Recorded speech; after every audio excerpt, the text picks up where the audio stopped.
First off, yesterday, First Lady Melania Trump and Second Lady Usha Vance traveled to Marine Corps Air Station New River and Camp Lejeune in North Carolina, where they spent the day meeting with students, educators, military families, and United States Marines.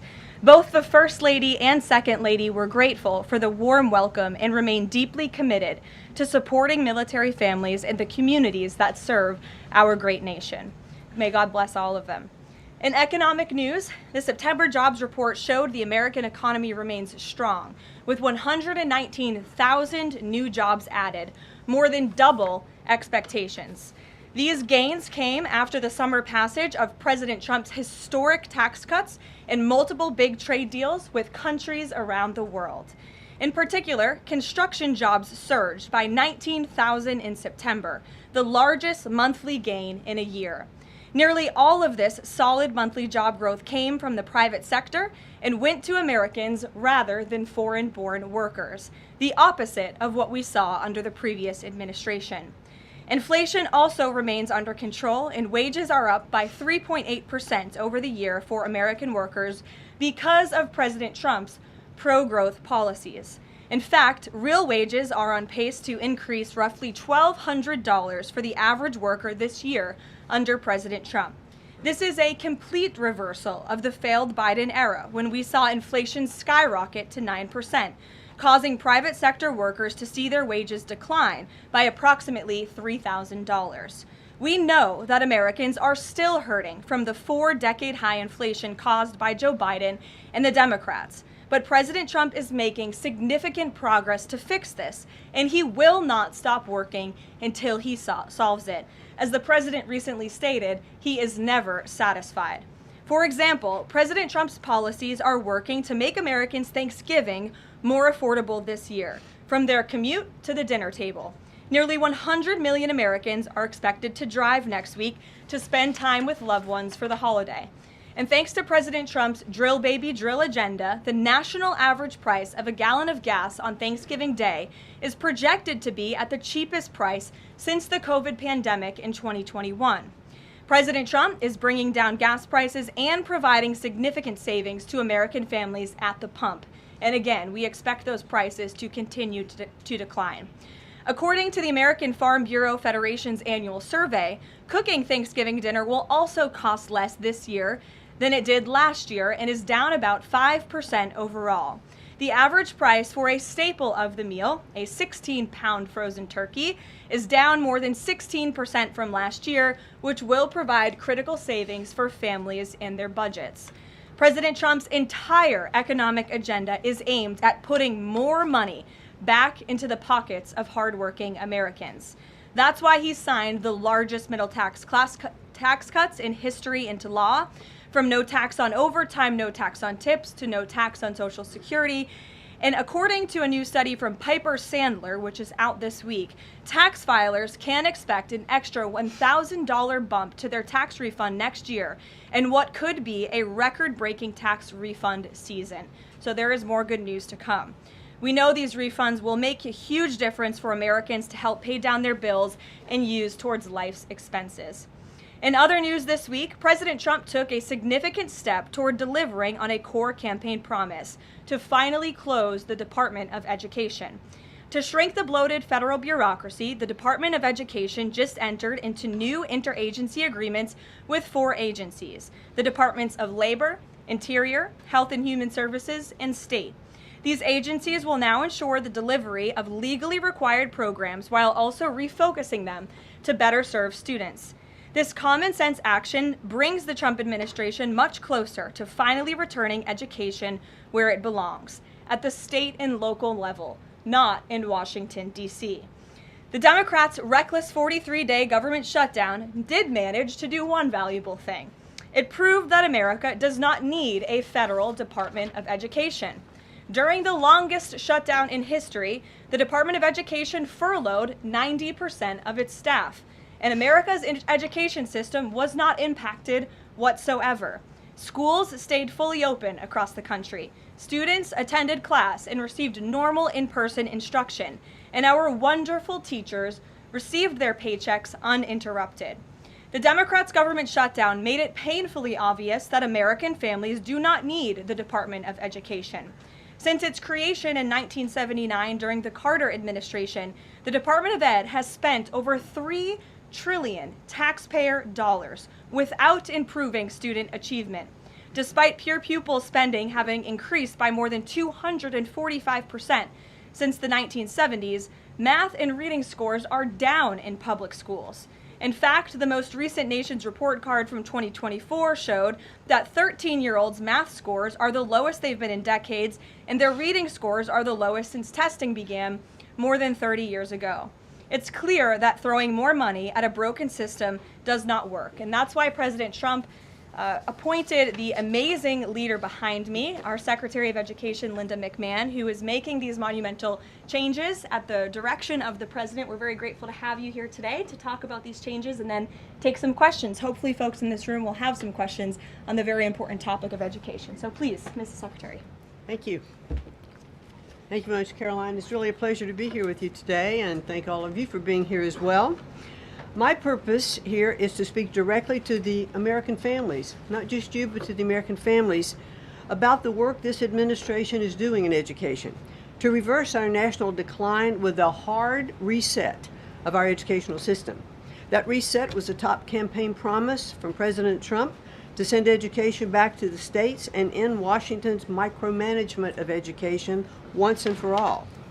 This week we took the most decisive steps thus far to make good on this promise to you. We have linked 6 groundbreaking partnerships with other federal agencies to delegate education department programs that are redundant with existing programs at Labor, State, Interior, and HHS.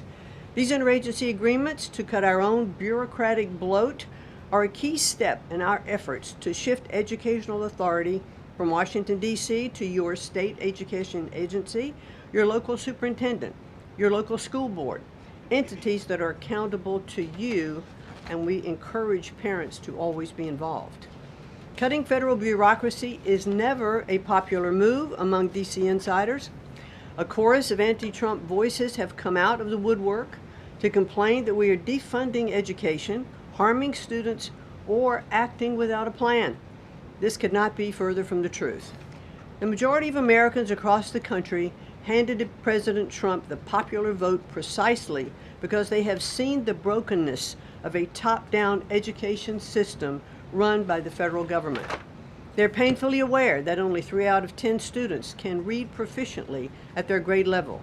They know that college students are collectively $1.7 trillion in debt, and less than half of college graduates get a job that actually uses the degree which they studied so hard to get. They see more teachers than ever before leaving the profession due to burnout, over-regulation, and lack of autonomy in the classroom. Anti-Trump voices are stirring up fear that returning education to the states is a draconian action. When Americans hear that we are shutting down the department, but given no other details, 51% oppose it.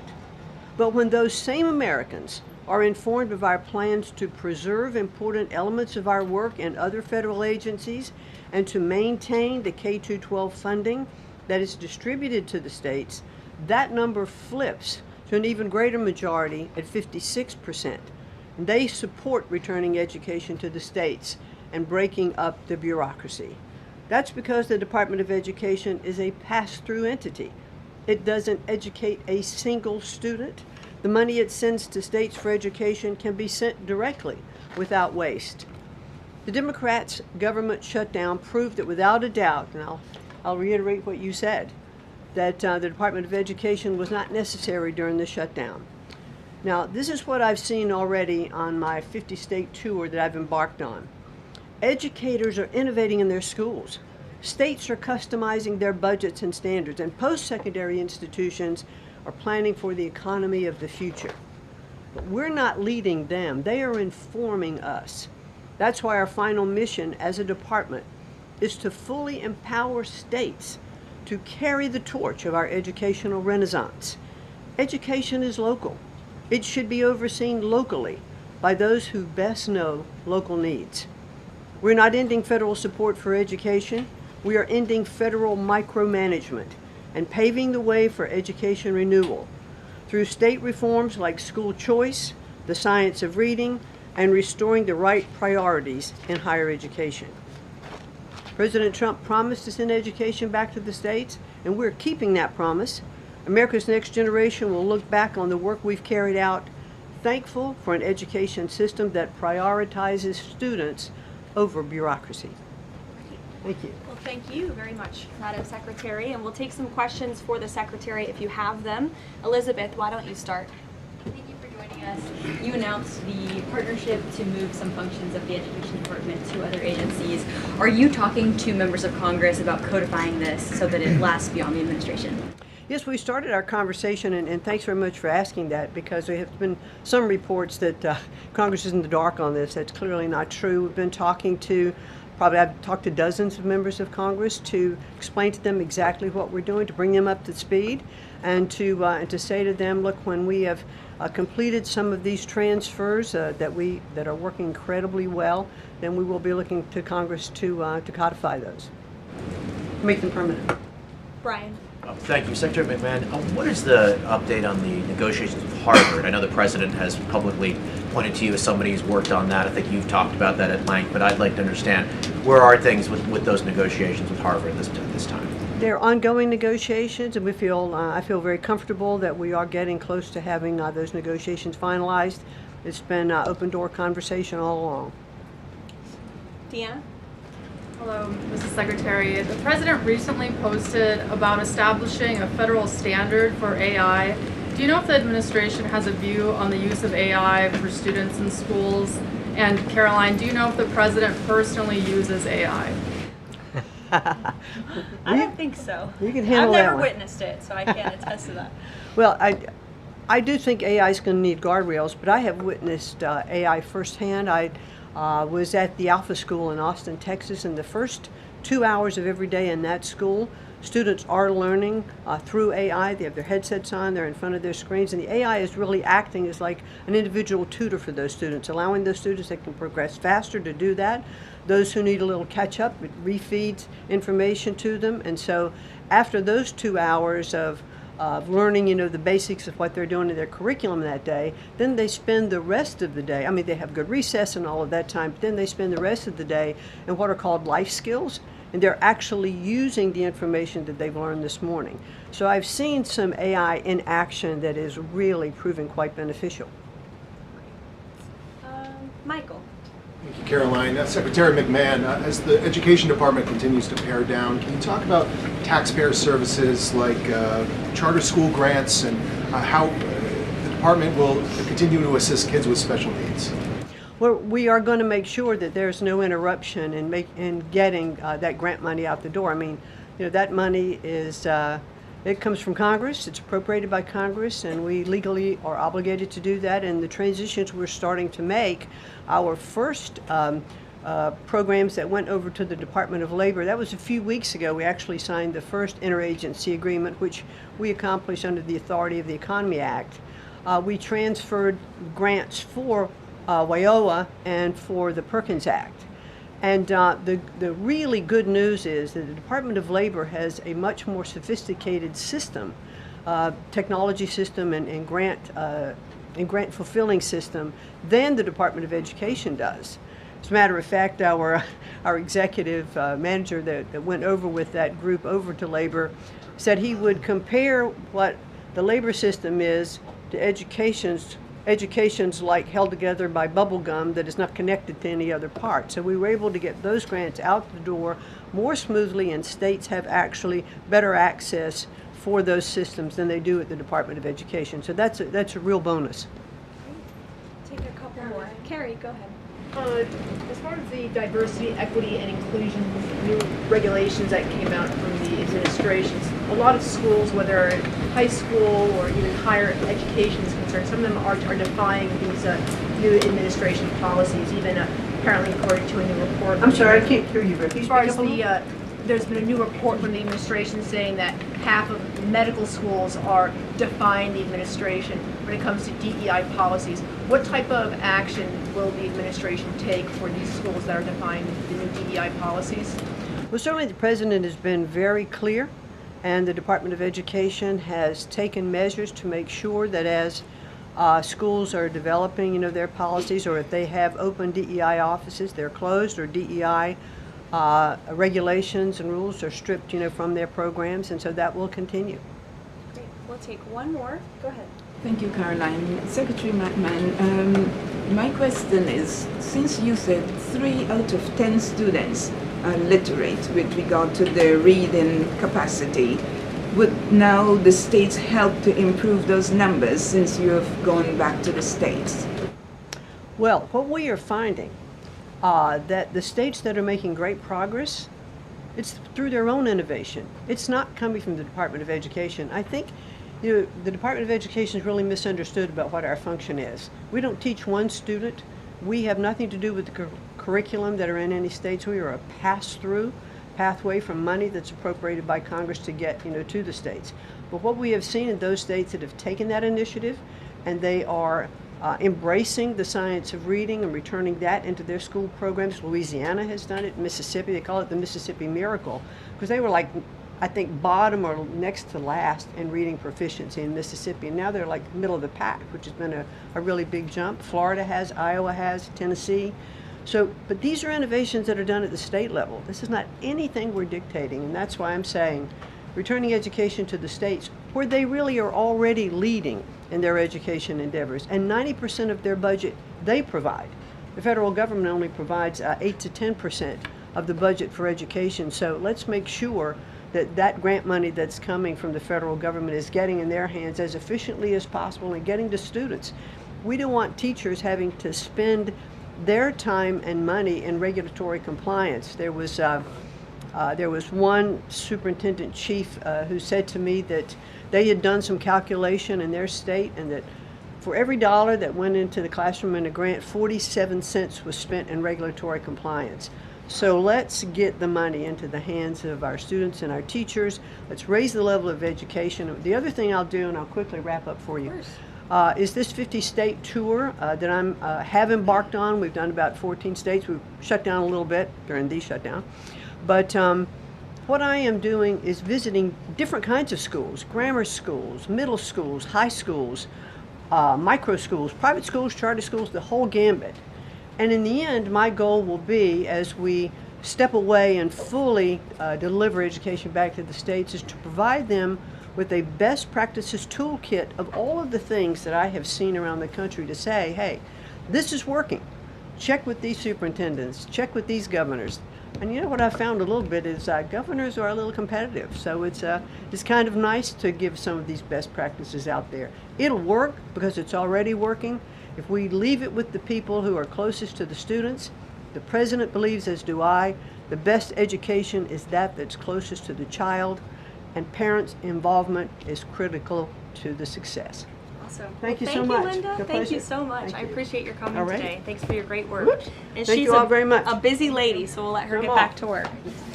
All right. Thank you again. Well, let's get to it. You guys were so calm with her. I wish you were that calm with me. We'll kick off with our new media suite as always. Javier, why don't you start us off, and then we'll get to the rest of the room. Go ahead. Thank you very much. My name is Javier Negre. I'm from Spain. I'm the owner of the biggest media platform in Hispanic politics, with brands like La Derecha Diario, Ida TV, or UH Plus, or Vicegrad in Spanish. And I'm happy to be here. Thanks for supporting the new media, also in the Hispanic community. We try to fight against medias like Telemundo, Univision, CNN, or NBC News that are spreading fake news and attacking the ICE operations. We will premiere this Sunday the Real America's Voice, the Rainy Show, the first Hispanic show against communism and woke culture that is promoted by people like George Soros to bring common sense all over the world, like happened in New York. I have two questions for you, if you don't mind. In Mexico, the young people is protesting against President Sheinbaum. They think she's doing nothing against the cartels. Sheinbaum used the police to attack them, young people, kids, girls, and she's attacking journalists like me in a country where 150 journalists have been killed in the past years. The USA legacy media is attacking President Trump for his comments about the fake news media, while they are not publishing anything about the murders of journalists in Mexico. Why do you think they stay silent about the murders of journalists in Mexico and the attacks to businessmen like Ricardo Salinas. And my second question is, Trump said he has a plan for the narco state of Venezuela. Does he have a plan for Mexico where, according to Stephen Miller, the cartels are controlling governments and territories? Sure. Well, thank you, Javier, for the question, and thank you again for being here. We're proud to have new media voices in the briefing room. As for President Sheinbaum and the president's relationship with Mexico, I will tell you that we have seen historic strides from President Sheinbaum and her administration in Mexico when it comes to cracking down on the cartels. They have been incredibly cooperative with the president's efforts at our southern border to crack down on illegal immigration and also the illegal trafficking of drugs at the southern border. Now the president is very interested in taking additional measures against the drug cartels. He's been very clear about that. He's spoken about it, and this is a promise that he made to the American public. And so his national security team is discussing these options all of the time. And on the campaign trail, the president promised to take on the cartels. He has taken unprecedented action to do so, and he has left additional options at his disposal on the table. So those are only decisions that the president can make. Thank you. What about the silence of the legacy media about the murders of journalists in Mexico? 150 journalists have been killed in the past years. Yeah, well, it's certainly something I wish the media would report on more, and it's something that this administration absolutely condemns. I can't speak for the media, but I can speak for the president. That's not something he wants to see. Thank you. Sure. Thank you, Caroline. Hi. Is there anything that Mayor-elect Mamdani could say tomorrow that would ease the president's concerns about his future leadership in New York? Look, I don't want to speak for the president or get ahead of this meeting that we are currently working on tomorrow. As you saw, the president put out a statement tomorrow that the mayor-elect will be coming to the Oval Office, and so our teams are arranging those details. I won't get into the president's thinking on it. I think you'll all hear from him directly. I also think I will just add, it speaks volumes that tomorrow we have a communist coming to the White House because that's who the Democrat Party elected as the mayor of the largest city in the country. I think it's very telling, but I also think it speaks to the fact that President Trump is willing to meet with anyone and talk to anyone and to try to do what's right on behalf of the American people, whether they live in blue states or red states or blue cities, in a city that's becoming much more left than I think this president ever anticipated in his many years of living in New York himself. Nancy. Thanks, Caroline. This morning, President Trump accused 6 Democratic lawmakers of seditious behavior punishable by death. Just to be clear, does the president want to execute members of Congress? No. Let's be clear about what the president is responding to, because many in this room want to talk about the president's response, but not what brought the president to responding in this way. You have sitting members of the United States Congress who conspired together to orchestrate a video message to members of the United States military, to active duty service members, to members of the national security apparatus, encouraging them to defy the president's lawful orders. The sanctity of our military rests on the chain of command. And if that chain of command is broken, it can lead to people getting killed. It can lead to chaos. And that's what these members of Congress who swore an oath to abide by the Constitution are essentially encouraging. We have 1.3 active duty service members in this country. And if they hear this radical message from sitting members of Congress, that could inspire chaos and it could incite violence and it certainly could disrupt the chain of command. These 3 members of Congress, I will also add, knew exactly what they were doing. You look at Alyssa Slotkin. She's a former member of the CIA. Mark Kelly was a captain in the U.S. Navy. Maggie Goodlander was a naval officer, and notably, she is also the wife of Joe Biden's national security former advisor, Jake Sullivan. And so these members knew what they were doing. They were leading into their credentials as former members of our military, as veterans, as former members of the national security apparatus to signal to people serving under this commander-in-chief, Donald Trump, that you can defy him and you can betray your oath of office. That is a very, very dangerous message. and it perhaps is punishable by law. I'm not a lawyer. I'll leave that to the Department of Justice and the Department of War to decide. But the president has Chris, go frequently, ahead. but Caroline, can I just follow up? The president and the vice president, for that matter, have accused the other side of encouraging political violence. Isn't that exactly what the president is doing when he says that members of Congress should be killed? Why aren't you talking about what these members of Congress are doing to encourage and incite violence? They are literally saying to 1.3 million active duty service members not to defy the chain of command, not to follow lawful orders. Actually, Every they said single you can refuse an illegal order, which But is they a are, uniform but code they're of military suggesting, Nancy, that the president has given illegal orders, which he has not. Every single order that is given to this United States military by this commander-in-chief and through this chain of command, through the Secretary of War, is lawful. And the courts have proven that. This administration has an unparalleled record at the Supreme Court because we are following the laws. We don't defy court orders. We do things by the books. And to suggest and encourage that active duty service members defy the chain of command is a very dangerous thing for sitting members of Congress to do. And they should be held accountable, and that's what the president wants to see. Phil. Thank you. Ambassador Mike Huckabee had a meeting with Jonathan Pollard, a former U.S. citizen who was convicted and spent 3 decades in jail for selling state secrets to Israel.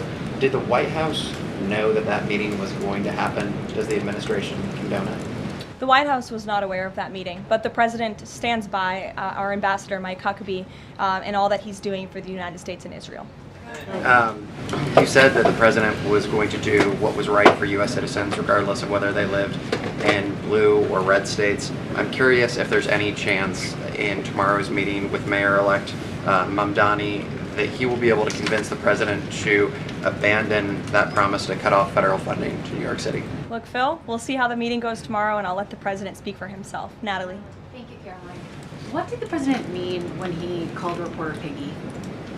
Look, the president is very frank and honest with everyone in this room. You've all seen it yourself. You've all experienced it yourselves, and I think it's one of the many reasons that the American people reelected this president, because of his frankness. And he calls out fake news when he sees it. He gets frustrated with reporters when you lie about him, when you spread fake news about him and his administration. But he also is the most transparent president in history, and he gives all of you in this room, as you all know, unprecedented access. You are in the Oval Office almost every day asking the president questions. And so I think the president being frank and open and honest to your faces rather than hiding behind your backs is frankly a lot more respectful than what you saw in the last administration, where you had a president who lied to your face and then didn't speak to you for weeks and hid upstairs and didn't take your questions. So I think everyone in this room should appreciate the frankness and the openness that you get from President Trump on a near daily basis. And Go ahead. As a follow-up, Yes. The Go Washington ahead. Post just Go reported that the Coast Guard has I'm stopped calling on considering- Bloomberg. Go ahead. Caroline, thank you. 2 questions for you. The New York Times is reporting that the administration is now sending a U.S. official to the G20. They're sending Mark Dillard. Can you confirm if that is true, and then also explain the shift in? I'd be happy to explain, because there is not a shift. The United States is not participating in official talks at the G20 in South Africa. I saw the South African president running his mouth a little bit against the United States and the president of the United States earlier today, and that language is not appreciated by the president or his team. The ambassador or the representative of the embassy in South Africa is simply there to recognize that the United States will be the host of the G20. They are receiving that send-off at the end of the event. They are not there to participate in official talks, despite what the South African president is falsely claiming. On Ukraine, there have been reports that President Zelensky said, he's looking to look at the plan, that there's been reports about the Trump administration proposing a plan. Can you just give an update on where Russia-Ukraine stands, and does the president plan to speak with Zelensky anytime soon, or when can you expect that? So I'm happy to provide an update. I've seen quite a bit of reporting on the latest with Russia-Ukraine, so let me clarify and give you guys the truth on where it currently stands. President Trump has made it very clear since day one and even on the campaign trail that he wants to see this war come to an end. He has grown increasingly frustrated with both sides of this war, Russia and Ukraine alike, for their refusal to commit to a peace agreement. But nevertheless, the president and his national security team are steadfast in seeing this war come to an end, to end the killing and deliver on the president's promise. Special Envoy Witkoff, Marco Rubio, have been working on a plan quietly for about the last month. They've been engaging with both sides, Russia and Ukraine, equally to understand what these countries would commit to in order to see a lasting and durable peace. That's how you get to a peace negotiation, right? That's how it worked with Israel, with respect to Israel and Gaza and all of the Arab countries in the Middle East. That's how we accomplished that historic agreement, which the UN, by the way, voted to commit to and accept this week, which was a huge monumental moment. So they have been engaged with both sides, and these talks are continuing. As always, I'm not going to litigate the details of this plan as it's ongoing and it's in flux, but the president supports this plan. It's a good plan for both Russia and Ukraine, and we believe that it should be acceptable to both sides, and we're working very hard to get it done. And I'll also add, I know Secretary Driscoll did meet with President Zelensky today. We spoke with him. He was very optimistic following that meeting. And so, again, we are having good conversations with both sides with respect to ending this war. Karoline? Sure. Go ahead. Follow up on Ukraine. You said this is a good plan. So according to our sources, this proposal demands major concessions from Ukraine and doesn't demand much from Russia. So was Russia involved in drafting Your this? understanding is wrong. Have you read the full plan? You haven't. Sources says. Yes. So if you can give details, maybe. You've read reporting from one side of the war, and so I want you to understand that the administration has talked equally with both sides. You have seen President Trump engage directly with both President Putin and President Zelensky. Likewise, his national security team has as well. In fact, Special Envoy Witkoff and Secretary Rubio met with some of the Ukrainians just in the past week to discuss this very plan. And so just like you saw with respect to Israel and Gaza, we are hearing out both sides of this war to understand what can you commit to end the war. And that's ultimately how we are going to get to an agreeable solution. That's what the president has directed of his team. I know there's a lot of criticism out there and a lot of doubters, but I would just remind you of the historic success that this president and his team accomplished in the Middle East. We believe that is possible with Russia and Ukraine, and we're hoping and working very hard to achieve that. Stephen. Could you provide a little more context on what to expect tomorrow with the Mamdani meeting? Will it be in the Oval Office, or is it going to be open at least partially to the press? I don't have any more details to read out for you on the meeting quite yet, Stephen. I know it's of great interest to you and the New York Post, but we'll keep, maybe if it opens, we can commit to letting you in. Sure, go ahead. Thank you, Caroline. It came up yesterday during a confirmation hearing for the president's pick to lead the CFTC that the CFTC currently has 0 Democrat commissioners, whereas usually it's had 2 or more. Does the president plan to appoint Democrats to financial regulators like the CFTC and SEC, or does the president feel that there shouldn't be Democrat leadership at those agencies, consistent with the administration's move earlier this year to remove Democrats from the FTC and other agencies? I'm going to be completely honest. I haven't spoken to the president about the CFTC in quite some time, but I'm happy to check in with our presidential personnel office and see if there's any updates that we can provide you there. Sure. Thank you, Caroline. Last week on Fox News, President Trump said that we've had a lot of problems with the French. How would you describe the current relationship between France and the U.S.? Look, the relationship remains very strong. President Trump speaks quite frequently with Emmanuel Macron. I think they have a good working relationship, but the president is not shy to point out when he has disagreements with world leaders as well, and he's done that with respect to Mr. Macron as well. Deanna, go ahead. Caroline, there are reports that Qatar is acting as a mediator in the Ukraine peace process. Can you confirm that, and why did the president choose that country? I'm not going to get into further details other than what I previously shared, which I think was quite a bit of information. Brian? Thank you, Caroline. 2 questions. We were talking about earlier in this briefing about the president's orders. You were going back and forth about what the ad said and what it didn't say. My first question is... The ad? The advertisement that the Senate Democrats were featured in. So my first question is, no matter what the order is, it could be to any administration official, military or otherwise, no matter if legal experts might think it's illegal. Does the president expect those cabinet members, administrative officials to go ahead with those orders regardless of any outside thinking or experts? The president expects his cabinet officials and the administration to follow the law and to demand accountability and hold people accountable for their dangerous rhetoric. And I would just add that if this were Republican members of Congress who were encouraging members of the military and members of our United States government to defy orders from the president and from the chain of command, this entire room would be up in arms. But instead, it is the other way around, and I think that's quite telling. I'm going to let you all go because the president, excuse me,